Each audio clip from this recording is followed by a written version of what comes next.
Hello students, welcome back to our YouTube channel Eklavya coaching Dularpur. तो चलिए आज हम लोग 9th क्लास के एसएसटी पढ़ने वाले हैं। इतिहास पहले पढ़ेंगे। इतिहास की दुनिया भाग एक है मतलब 9th क्लास है। और इसमें आपको कुल 8 चैप्टर दिखते होंगे। पहला जो है भौगोलिक खोजें, दूसरा है अमेरिकी स्वतंत्रता संग्राम, तीसरा है फ्रांस की क्रांति, चौथा है विश्व युद्धों का इतिहास जिसमें हम लोग पढ़ेंगे प्रथम विश्व युद्ध, द्वितीय विश्व युद्ध और उसके बाद की दुनिया। इसके बाद है जर्मनी में नाजीवाद का उदय।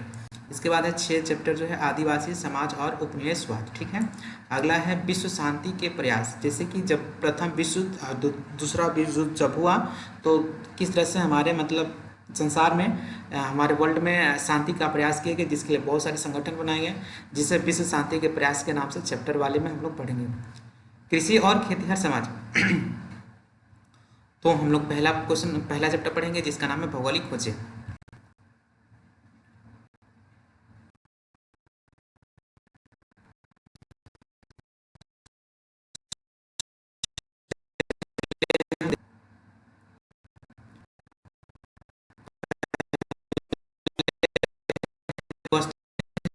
नीचे देखो, कुल प्रश्न में दिए गए प्रश्न में 4 संकेत चिन्ह है, जिसमें से एक सही या सबसे उपयुक्त है। प्रश्नों को उत्तर देने के लिए प्रश्न संख्या के सामने वह संकेत चिन्ह क ख ग है, जिसके लिए वो मतलब जो सही है उसको कर देना है। ठीक है। वास्को डी गामा कहाँ के यात्री था? वास्को डी गामा जो था ये पुर्तगाल का था। एक नाविक था और ये निकला था भारत की खोज, सॉरी, ये निकला था अमेरिका की खोज के लिए, लेकिन ये भारत की खोज कर पाता है। पुर्तगाल के निवासी था जो वास्को डी गामा था। ठीक है। यूरोपवासी ने दिशा सूचक यंत्र का प्रयोग किनसे सीखा था? तो यूरोपवासी ने दिशा सूचक यंत्र का प्रयोग अरब लोगों से सीखा था। ठीक है। उत्तमांशा अत्रिप, जिसे केप ऑफ गुड होप की भी कहते हैं, उत्तमांशा अत्रिप केप ऑफ गुड होप की खोज किसने की थी? तो यहाँ पे डियाज बार्थोलोम्यू ने किया था। डियाज बार्थोलोम्यू ने किया था। ठीक है। चौथा चैप्टर का है आपका अमेरिका की खोज किस वर्ष की गई थी? तो अमेरिका की खोज 1492 में हुआ था, और वही भारत का खोज कहेगा तो 1498 में हुआ था। दुनिया का पतन किस वर्ष हुआ? कुशनुनिया का जो पतन था 1420 ईस्वी में किया हुआ था। विश्व का चक्कर किस यात्री ने सर्वप्रथम लगाया? तो जो मैगलन था, फर्डिनेंड मैगलन, इनका पूरा नाम था फर्डिनेंड मैगलन। मैगलन जो था ना, विश्व का चक्कर लगाया था सबसे पहले। ये नाव के द्वारा लगाया था, इससे फिजिकली मतलब सारे जगहों पे नहीं गया था, ये समुद्र के द्वारा महासागरों के द्वारा ये चक्कर लगाया था पूरी दुनिया को। ऐसे मतलब सब महादेश पे गया था, ऐसा नहीं कि एक एक देश करके गया था। तो विश्व का चक्कर किस यात्री ने सब पता लगाया? तो फर्डिनेंड मैगलन ने। इसके बाद सही और गलत है, चलिए इसको करते हैं। भारत के मूल निवासियों को रेड इंडियन कहा जाता है? जी नहीं, भारत के मूल निवासियों को रेड इंडियन नहीं कहा जाता है, ये गलत है। हाँ जी, अमेरिका के मूल निवासियों को रेड इंडियन कहा जाता था। ठीक है। उत्तमांशा अत्रिप की खोज ने भारत तक पहुंचने का मार्ग प्रशस्त किया था। सही बात है। तो पहले उत्तमांशा अत्रिप की खोज हुआ, जिससे भारत का खोज प्रशस्त हुआ। भारत अटलांटिक महासागर के पूर्वी तट पर स्थित है। भारत जो है अटलांटिक महासागर के पूर्वी तट पर स्थित है, ये भी गलत है। भारत अटलांटिक महासागर के पूर्वी तट पर स्थित नहीं है। मार्को पोलो ने भारत की खोज? जी नहीं, मार्को पोलो भारत की खोज नहीं किया था। मार्को पोलो ने भारत की खोज नहीं किया था। भारत की खोज तो वास्को डी गामा ने करी थी। अगला क्वेश्चन, जेरूसलम वर्तमान इसराइल में है? हाँ जी, जेरूसलम इसराइल की राजधानी है, जो सही बात है, सही है। लिस्बन दास व्यापार का बहुत बड़ा केंद्र था। लिस्बन जो था ना, ये पुर्तगाल है, पुर्तगाल की जो राजधानी है लिस्बन, वो दास व्यापार का बहुत बड़ा केंद्र हुआ करता था। सही है।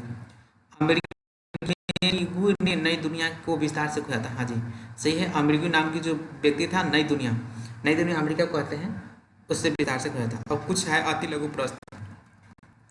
करें कि भारत आने में किस भारतीय व्यापारी ने वास्को डी गामा की मदद की थी? तो भारत आने में अब्दुल मजीद नाम के जो एक व्यापारी था, उसने वास्को डी गामा की मदद करती मतलब उसका पता बताया था, भारत का पता बताया था। न्यू फाउंड लैंड का पता किसने लगाया था? तो सर जॉन और सेबास्टियन केबेट ने न्यू फाउंड लैंड का पता लगाया था। ठीक है। यूरोपियों द्वारा निर्मित तेज चलने वाला जहाज को क्या कहते थे? केरावल कहा जाता था। केरावल।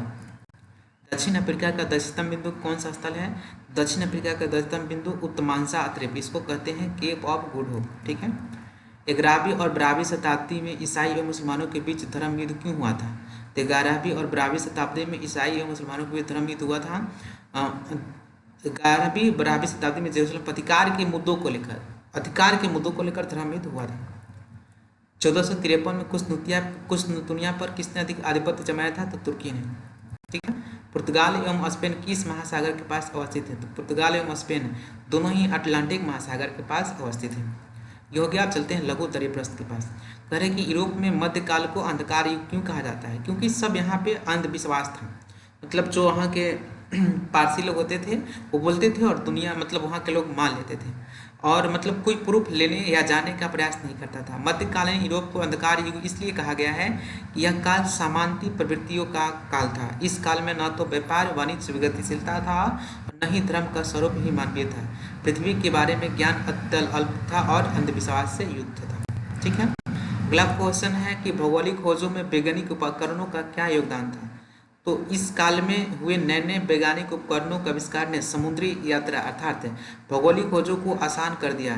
जैसे दिशा सूचक यंत्र, दूरबीन तथा मानचित्र के सुधार एवं नई किस्म के हल्के और तेज चाल से चलने वाले जहाज केरावल के बनने से भौगोलिक खोज आसान हो गया। इन सभी का बड़ा योगदान रहा।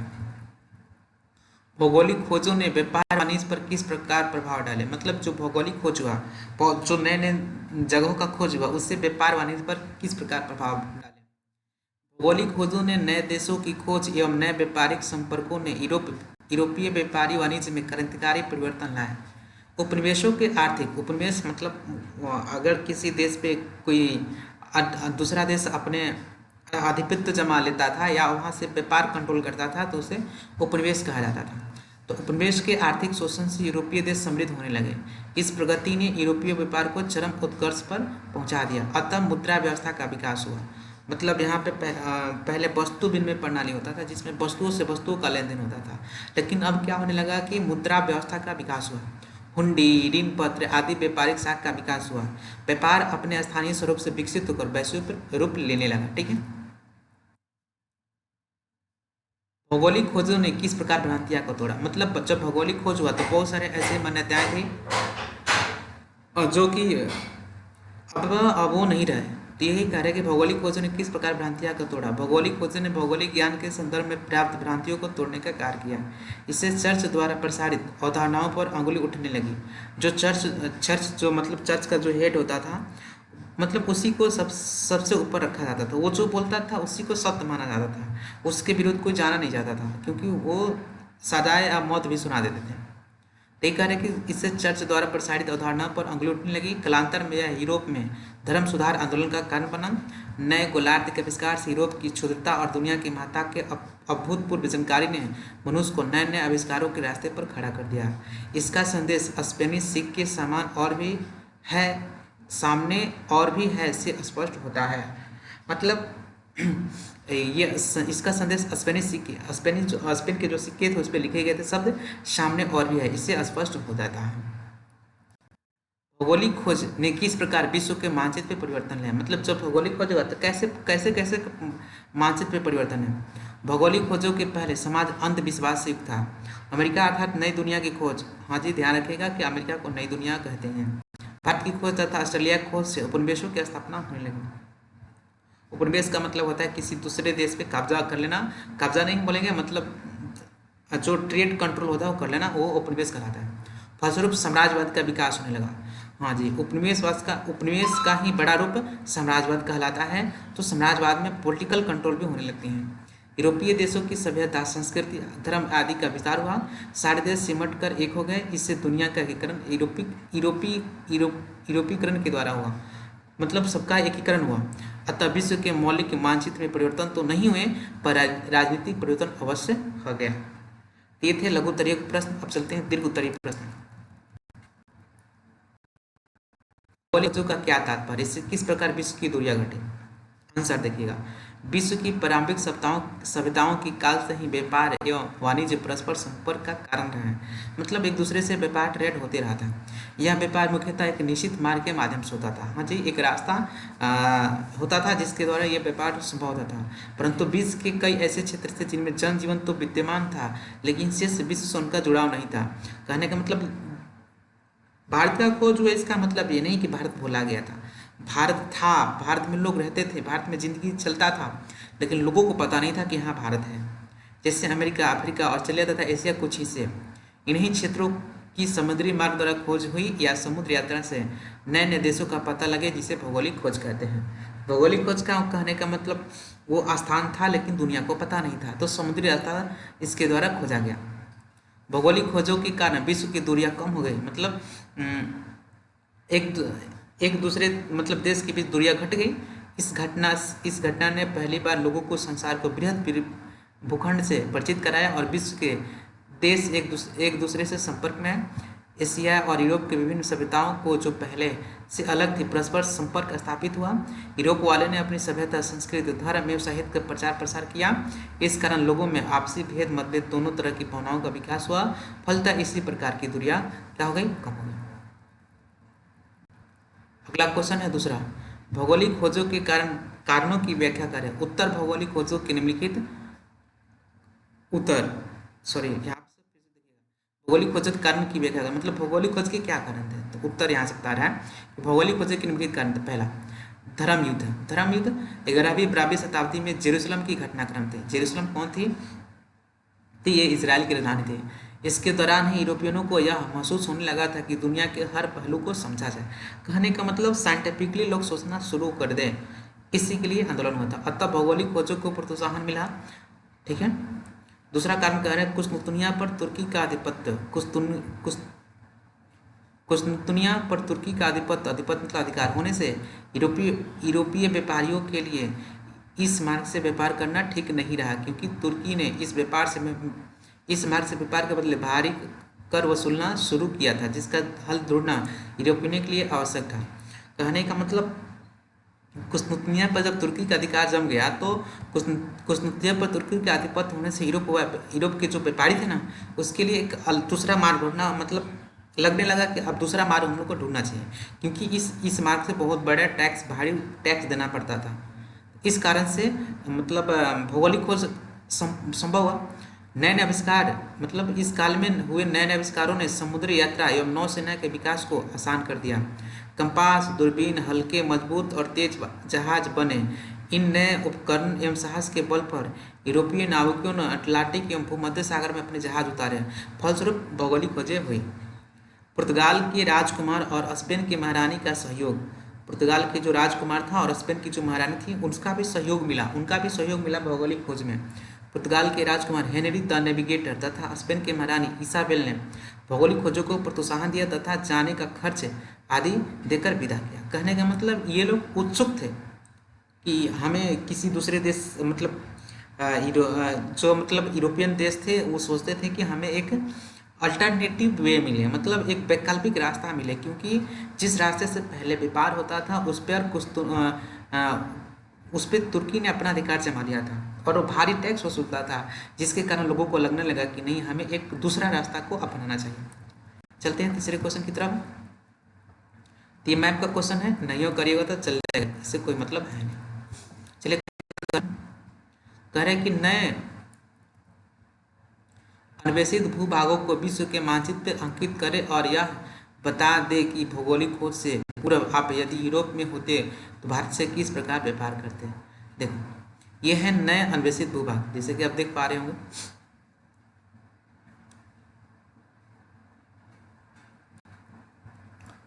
देखिए यहाँ पे आपको ये दिख रहा होगा, ये वाला हिस्सा, ये एशिया था, ये वाला एशिया था, और ये वाला भाग माना जाता है कि इसी में ये सटा जुड़ा हुआ था। जो यहाँ आपको तीर दिखा रहा है, ये पहले इसी में जुड़ा हुआ था, ये इससे अलग हो गया और ये यहाँ पे आ गया। एक भाग ये है जो कि ये पूरा है एशिया, ये रूस है, और यहाँ पे आ जाइएगा, यहाँ पे देखिएगा, ये है नीचे वाला जो है, ये है दक्षिणी अमेरिका, ये है दक्षिणी अमेरिका, ये है उत्तरी अमेरिका, और ये यहाँ पे एक आइलैंड दिख रहा होगा, ये क्या है? तो ये विश्व का सबसे जो बड़ा आइलैंड है, विश्व का ये सबसे बड़ा आइलैंड है। इसके बाद ये देखिएगा यहाँ पे ये ऑस्ट्रेलिया है, और ये एशिया हो गया, ये वाला हिस्सा आता है, और ये वाला यूरोप में आता है, और ये वाला अफ्रीका है। तो ये पहले का है, जो नए जब खोज हुए थे, धीरे धीरे इसमें कुछ चेंजिंग आए हैं।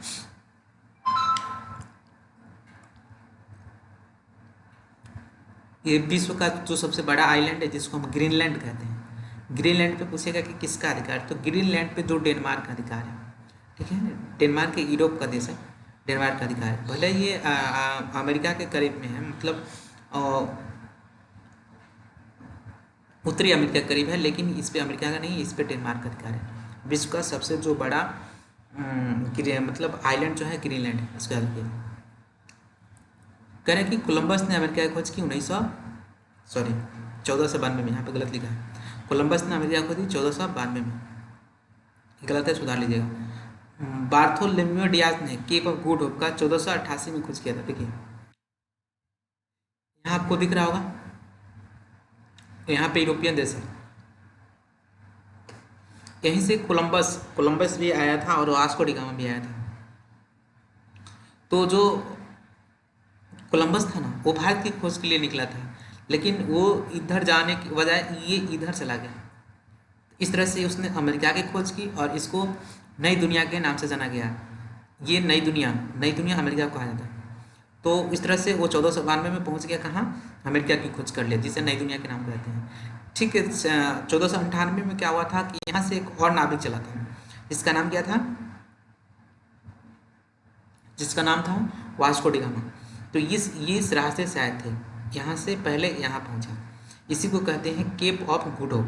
तो यहाँ से यहाँ तक की रास्ता पता था, और यहाँ तक की रास्ता का खोज किसने किया था? बार्थोलोमेयो डियाज ने। केप ऑफ गुड होप का खोज 1488 में किया गया था, पहले ही खोजा जा चुका था, ठीक है। इसके बाद से वास्को डी गामा ने कालीकट, वास्को डी गामा मतलब यहाँ से तो यहाँ आया, फिर यहाँ से एक व्यापारी ने उसको एक रास्ता बताया था, जो कि हम लोग ऊपर पढ़े, और यहाँ से ये यहाँ चला गया, यहाँ मतलब ऐसे रास्ते से होते हुए यहाँ से यहाँ तक ही चला गया। जो भारत में कालीकट एक बंदरगाह का नाम है, केरल में है।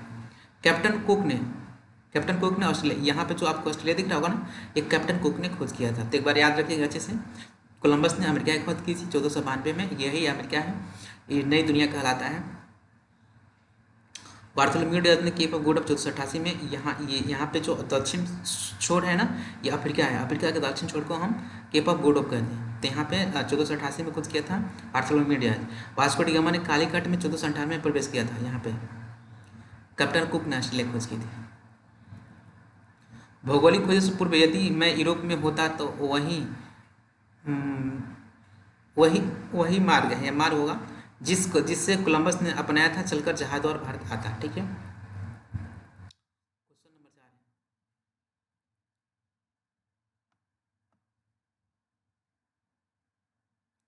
अंधकार युग से क्या समझते हैं? अंधकार युग से बाहर आने में भौगोलिक खोज ने किस प्रकार मदद की?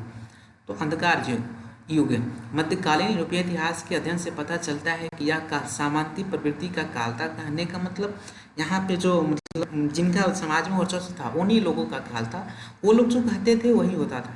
इस काल में न तो व्यापार वाणिज्य गतिशील था, और न ही धर्म का स्वरूप उदार एवं मानवीय था। कहने का मतलब धर्म भी एक उदार नहीं था, मानवीय नहीं था। पृथ्वी के विशेष में ज्ञान अत्यल्प एवं अंधविश्वास से युक्त था। भौगोलिक ज्ञान सीमित था तथा समुद्रिक व्यापार भी सीमित था।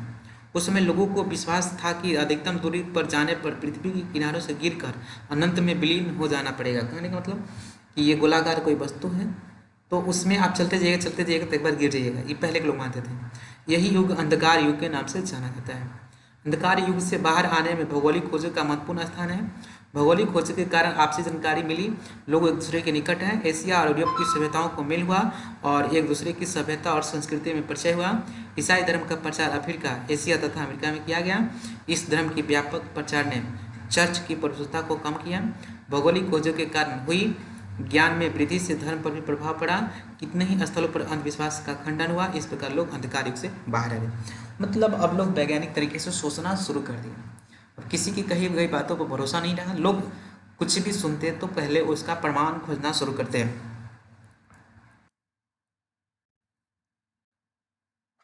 लास्ट क्वेश्चन है, चलिए इसको पढ़ते हैं।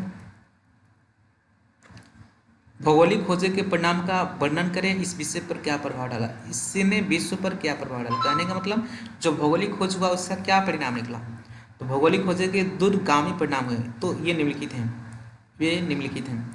व्यापार, कहने का मतलब व्यापार वाणिज्य पर प्रभाव। नए देशों की खोज में नए व्यापारिक संपर्क ने यूरोपीय व्यापार वाणिज्य शोषण से यूरोपीय देश समृद्ध होने लगे। हुंडी, ऋण पत्र आदि का व्यापारी शाखा का विकास हुआ। इसमें 80 वर्षों तक यूरोपीय अर्थव्यवस्था चांदी पर रही। इसमें 80 वर्षों तक यूरोपीय अर्थव्यवस्था चांदी पर रही। कहने का मतलब नए नए करेंसी आने लगे। अगला है औपनिवेशिक साम्राज्यों का विकास।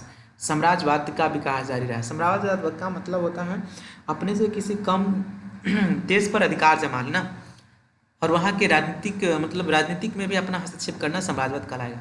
England, Holland, Sweden, Denmark, France आदि देश में कंपनियां स्थापित हुई। वाणिज्यवाद का विकास, इसके फलस्वरूप आधुनिक पूंजीवादी का विकास हुआ।